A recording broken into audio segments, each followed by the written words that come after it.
আমরা দেখলাম যে একটি রাজনৈতিক সংগঠন যারা এখন রাজনৈতিকভাবে নিষিদ্ধ, তাদের 23 তারিখের প্রোগ্রাম উপলক্ষে বিভিন্নভাবে তারা এনার্কি বা বিশৃঙ্খলা সৃষ্টি করার চেষ্টা করছে। তো আমরা বাংলাদেশ জাতীয়তাবাদী ছাত্র দলের পক্ষ থেকে আমরা তাদেরকে স্পষ্টভাবে জানাতে চাই, আপনারা বাংলাদেশে আর কোনোদিন রাজনীতি করার সুযোগ বাংলাদেশের জনগণ আপনাদেরকে দিবে না। হুঁশিয়ার সাবধান, হুঁশিয়ার সাবধান, স্বৈরাচারের দালালেরা, আওয়ামী লীগের দালালেরা, হুঁশিয়ার সাবধান, হুঁশিয়ার সাবধান, আওয়ামী লীগের দালালেরা। জামাত শিবির আমাদের যারা বিরোধী মতের আছে এরা অনেকটা গিরগিটির মতো রং বদলায়।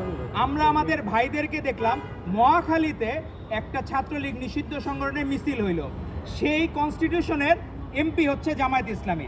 তো একটা জায়গায় একটা প্রোগ্রাম আয়োজন করতে তো তারা অনেক দিন সময় লাগে, কেন তারা জামাতে ইসলামীর যেসব জায়গায় এমপি আছে তারা স্পষ্টভাবে সেই জায়গাগুলোকেই বেছে নিচ্ছে? স্বৈরাচার আর রাজাকার মিলেমিশে একাকার, স্বৈরাচার রাজাকার, স্বৈরাচার আর রাজাকার মিলেমিশে একাকার। আপনারা দেখছেন সবাই কি বলতেছে, স্বৈরাচার আর রাজাকার মিলেমিশে একাকার। এখন কেন এটা বলতেছে? একজন ফরিদপুর 1 আসনের জামায়াত ইসলামীর এমপি, আপনার নাম সার্চ দিলে জানতে পারবেন, উনি নিজে বলছেন আমি নিজে এমপি হয়েছি আওয়ামী লীগের ভোটে, আওয়ামী লীগ ভোট না দিলে তো এমপি হইতে পারতাম না। তো জামাতে ইসলামী সরাসরি বলতেছে যে আওয়ামী লীগের এরা ভোট দেওয়ার কারণে তারা এমপি হয়েছে। তো এখন কি আপনারা তাদের মানে আছে না যে প্রতিদান দেওয়া, আপনারা কি এখন তাদের প্রতিদান দিচ্ছেন? আর নাকি হাটের যেমন ইজারার দায়িত্ব নেয়, আপনারা কি এখন জামায়াত ইসলামীরা ইজারাদারের দায়িত্ব নিচ্ছেন নাকি এখন আওয়ামী লীগের বা ফ্যাসিস্টদের দোসরদেরকে পুনর্বাসনের জন্য? এটা বাংলাদেশের মানুষ এখন জানতে চায় আপনাদের কাছে। আপনারা কেন এক এক সময় এক এক গ্রুপে থাকেন? কোনো দিন আমরা দেখলাম না শিবির তাদের কমিটি প্রকাশ করছে কোনো জায়গায়। তো আমরা চাবো আপনারা প্রত্যেকটা জায়গায় আপনাদের কমিটিগুলো প্রকাশ করবেন। আর আমরা দেখলাম যে জামাতের এরা এখন অনেকটা অভিভাবকত্ব নিছে, নিষিদ্ধ লীগের, নিষিদ্ধ আওয়ামী লীগ আর ছাত্রলীগের অভিভাবকত্ব নিয়েছে জামায়াত ইসলামী। আমরা এর তীব্র নিন্দা ও প্রতিবাদ জানাই। তারা স্পষ্টভাবে বলছে আওয়ামী লীগ ভোট না দিলে তারা এমপি হইতে পারতো না। তো তাদের এই গোপন প্রেমের কথা সারা বাংলাদেশের মানুষ জানে। এখন আর গোপন প্রেম নাই, সবাই জেনে গেছে আপনাদের সেই পুরানো প্রেমের কথা। এরশাদের আমলেও আপনারা তখন ঠিকই লীগের সাথে যে প্রেম করেছিলেন, আপসহীন দেশনেত্রী বেগম খালেদা জিয়া বলেছিলেন যারা নির্বাচনে যাবে এরশাদের অধীনে তারা জাতীয় বেঈমান হিসেবে স্বীকৃত হবে। আপনারা ঠিকই জাতীয় বেঈমান হিসেবে আওয়ামী লীগের সাথে অতীতে নির্বাচনে গিয়েছিলেন। স্বৈরাচার আর রাজাকার মিলেমিশে একাকার, মিলেমিশে একাকার, স্বৈরাচার আর রাজাকার, স্বৈরাচার আর রাজাকার মিলেমিশে একাকার, মিলেমিশে একাকার, স্বৈরাচার আর রাজাকার। আরো কিছু এনার্কি করার চেষ্টা করছে। যখন আমাদের বাংলাদেশপন্থী প্রধানমন্ত্রী জনাব তারেক রহমান মালয়েশিয়াতে এত বছর ফ্যাসিস্ট লীগের আমলে কোনো জায়গায় আমাদের বিদেশি রেমিটেন্সের কথা বলে, ওইভাবে কিন্তু উন্নয়ন হয় নাই। কিন্তু সত্যিকার অর্থেই যাতে বিদেশি রেমিটেন্সগুলা আমাদের দেশে আছে তার জন্য কাজ করে যাচ্ছেন আন্তরিকভাবে আমাদের মাননীয় প্রধানমন্ত্রী জনাব তারেক রহমান। যে সময় উনি এখন ঐতিহাসিক মালয়েশিয়া এবং চায়না সফরে যাচ্ছেন, তখনই দেখলাম বিভিন্ন জায়গায় বিভিন্ন জনের চুলকানি শুরু হয়ে গেছে। আজকে ঐতিহাসিকভাবে 91 সালে যখন প্রতিবেশী দেশ অখুশি হয়েছিল যে তখন বেগম খালেদা জিয়ার নেতৃত্বে অভূতপূর্ব বিজয় সাধিত হয়েছিল বাংলাদেশে বেগম খালেদা জিয়ার নেতৃত্বে, সেই সময়ও কিন্তু এই পুশিনগুলা তখন থেকে শুরু হয়েছে। যখনই বাংলাদেশের সাম্য অবস্থা তৈরি হয় তখনই আমাদের প্রতিবেশী বন্ধুরা বিভিন্নভাবে আমাদেরকে হেয় প্রতিপন্ন করার চেষ্টা করে। তো আমরা দেখলাম আমাদের কিছু এই বাংলাদেশেরই নাগরিক, স্বেচ্ছাসেবক লীগের সাবেক নেত্রী, তারা বলতেছে যে সনাতন ধর্মাবলম্বী এদের জন্য আলাদা প্রদেশ চাই। আমি আমার সাংবাদিক বন্ধু সহ আমাদের এইখানেও সনাতন ধর্মাবলম্বী অনেকেই আছে, ছাত্রদল করে। আমাদের দেশের মতো কোনো দেশে এই সনাতনী ধর্মাবলম্বী, আমরা জামাই আদর বলি না, কোনো দেশে এরকম জামাই আদর করা হয় না সনাতনী ধর্মাবলম্বীদের।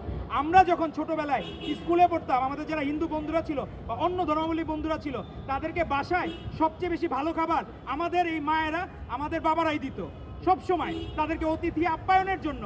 আমাদের যে বাংলাদেশ সবচেয়ে অতিথি আপ্যায়নে বিশ্বক্ষেত্রে যে মন জয় করে, সনাতনী ধর্মাবলম্বী প্রত্যেকটা ভাই বোন এই বাংলাদেশে জামাই আদরে থাকে। তারপরেও অনেকে ইচ্ছাকৃতভাবে এই জিনিসগুলো এনার্কি করতে চায়। কেন তারা করতে চায়? কারণ আমাদের মাননীয় প্রধানমন্ত্রী জনাব তারেক রহমানের নেতৃত্বে বাংলাদেশ সকল ক্ষেত্রে এগিয়ে যাচ্ছে, এটা তাদের সহ্য হয় না। বাংলাদেশের ভালো যারা মুক্তিযুদ্ধ চায় নাই তাদের জীবনে সহ্য হবে না, যারা 90-এর গণ অভ্যুত্থান চায় নাই তাদের সহ্য হবে না, যারা 24-এর গণ অভ্যুত্থান চায় নাই তাদেরও সহ্য হবে না। তো আপনারা মিলিয়ে নিন, কারা 71 চায় নাই, কারা 90 চায় নাই, কারা 24 চায় নাই, তাদের কারো ভালো লাগবে না। ওই যে আজকে আমার মন ভালো নেই একটা আছে না, যে মিম অনেক জনপ্রিয় ছিল, তো আজকে তাদের কারো মন ভালো নাই, কারণ বিশ্ব দরবারে ঠিকই শহীদ রাষ্ট্রপতি জিয়াউর রহমান বীরুত্তমের মতো সারা বাংলাদেশের মানুষের জয় করে নিচ্ছেন। গতকাল দেখলাম বাচ্চাদের একটি ওই আর্মি স্টেডিয়ামে, সেখানে বাচ্চারা হিরিক হয়ে যে যাচ্ছে তাদের প্রিয় প্রধানমন্ত্রীর কাছে, এক অভূতপূর্ব দৃশ্য। এটার সাথে কোনো কিছু পুরুষ প্রধানমন্ত্রী হয়ে যে এত জনপ্রিয় হওয়া যায়, এটা তারেক রহমানকে না দেখলে বাংলাদেশের মানুষ বুঝতে পারতো না যে এত জনপ্রিয়।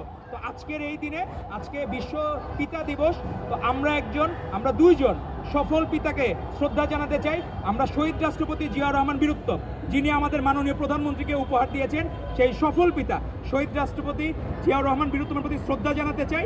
আর আমাদের ভবিষ্যৎ প্রজন্মের জেনজি বলা হয়, যে জেনজিদের বেগম খালেদা জিয়া, ব্যারিস্টার জাইমা রহমান, তার পিতা আমাদের মাননীয় প্রধানমন্ত্রী জনাব তারেক রহমান, তাকেও বিশ্বপিতা দিবসে আমরা শুভেচ্ছা জানিয়ে আমরা সকলেই সজাগ দৃষ্টি রাখবো বাংলাদেশে আর কখনোই যারা একসময় বিতাড়িত হয়েছে তারা যাতে আর কোনোভাবে যাতে পুনর্বাসিত না হয়। আওয়ামী লীগের গুন্ডারা হুঁশিয়ার সাবধান, যুবলীগের গুন্ডারা হুঁশিয়ার সাবধান, ছাত্রলীগের গুন্ডারা হুঁশিয়ার সাবধান।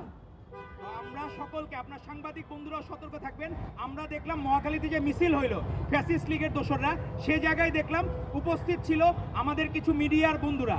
তো আমরা তাদেরকে অনুরোধ করবো, ভাই আপনারা বাংলাদেশপন্থী হয়েন, আপনারা অন্য দেশপন্থী হয়েন না, ফ্যাসিস্ট লীগপন্থী হয়েন না। আমরা সকলকে অনুরোধ করব, এই দেশটা আমরা যে গড়ার সুযোগ পেয়েছি আমাদের মাননীয় প্রধানমন্ত্রী জনাব তারেক রহমানের নেতৃত্বে, আপনাদের সকলকে সেখানে হাত বাড়াতে হবে। আপনারা সাংবাদিক বন্ধুরাও 24-এর গণ অভ্যুত্থানে অনেকে আহত হয়েছেন, অনেকে মৃত্যুর সাথে পাঞ্জা লড়ছেন। এখনো পর্যন্ত আমাদের দেখলাম এক সাংবাদিক ভাইয়ের চোখ নষ্ট হয়ে গেছে, সে এখনো তার চোখ ফিরে পারে ভেঙে তার ইয়ে নেই। আপনারা যে আলো বাংলাদেশে এসেছে, সে আলো আপনারা নষ্ট হইতে দিয়েন না। আপনাদের সকলকে ধন্যবাদ।